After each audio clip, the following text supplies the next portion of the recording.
Now that we've finished talking about costs, we're going to move on to looking at the different market structures. The first market structure is perfect competition.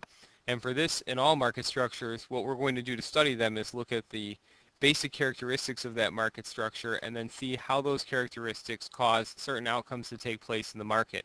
And these outcomes will affect how firms behave and how the markets ultimately look at the end of the day. Perfect competition is largely a theoretical or ideal type. We don't see very many perfectly competitive markets, although many markets do come close. There are three major characteristics of perfectly competitive markets. The first one is that there are many buyers and sellers in the market, and that those buyers and sellers are largely equal in size. So in the sense what we're saying is that each firm in the market is just a little tiny fish in a big pond. They don't really have an effect on the market overall. If they leave the market or if other firms enter the market, if we're talking about just one, they're so small that their entry or exit doesn't have an impact. The second characteristic of perfectly competitive markets are that they sell homogeneous or identical products. Homogeneous products are typically things like raw materials or natural resources. We could be looking at farm products, metals, other types of items where essentially it doesn't really matter who you get it from because you're getting everything that's identical.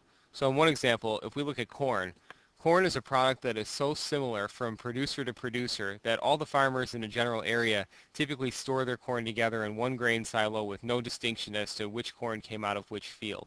That's how similar their products are. They don't even care if they get mixed with other people.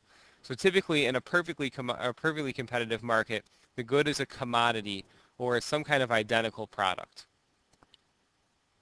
The last characteristic is that there are no barriers to entry or exit. In the long run, there's nothing that stops firms from coming into the market or leaving the market if they decide that it's not a profitable venture anymore. In the short run, obviously, firms are constrained by their costs. When we talk about barriers to entry and exit in the long run, we're literally looking at things like laws that would stop them from getting in or massive costs that they're stuck with to where they really can't ever leave. Now let's look at the outcomes of those different characteristics that we've just discussed. First and foremost, with many buyers and sellers, the result is that firms can sell as much output as they want. They're so small relative to their competitors that they're supplying such a tiny fraction of what the total market supply is that they can just keep selling more and more, and that's not going to affect the market. They don't need to additionally cut their price if they want to sell more. So the firm can sell as much as it wants at the market price. It doesn't have to try to undersell anybody, doesn't have to lower its price, and it doesn't face any constraint on how much it sells. Essentially, if you imagine a firm with a certain size factory or even a farm with a certain size field, they could sell all of that corn or all of that product without changing the market price.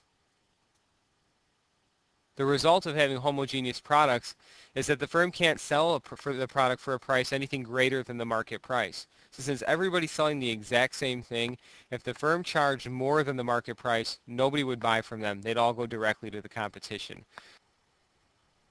When we look at the results of having many buyers and sellers and homogeneous products together and we apply that to the graph, what that means is that the firm faces a perfectly elastic demand curve. It's not able to sell anything for above the market price, and there's no reason to sell anything for less than the market price. So as a result, the firm sells whatever quantity it wants at that same market price. If we look at this graph, we can see that the price is determined in the market.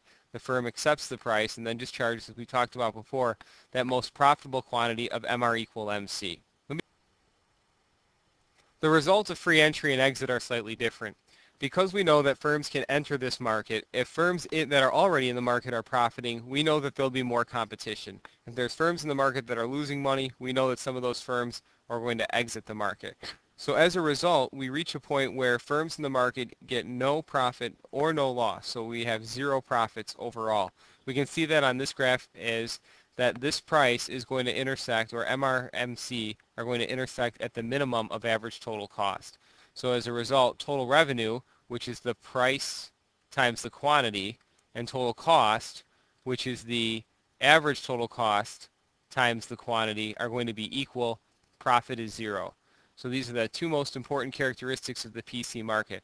A perfectly elastic demand curve because of the firm's relative small size, and then secondly, zero profits due to entry and exit. So to review, we see that because there are many buyers and sellers in the market and they're all selling the same thing, the firm essentially is just a price taker and they have a perfectly elastic demand curve. They sell as much as they want at the market price and the market price only. Secondly, because of the free entry and exit situation, they're not going to make a profit in the long run. So on that note, we can see that perfectly competitive firms compete primarily and pretty much solely based on price. The business in the market is going to go to the cheapest and most efficient producer. So in other words, if firms can't produce cheaper than their competition, or at least as cheaply as their competition, they will be forced out of business in the long run.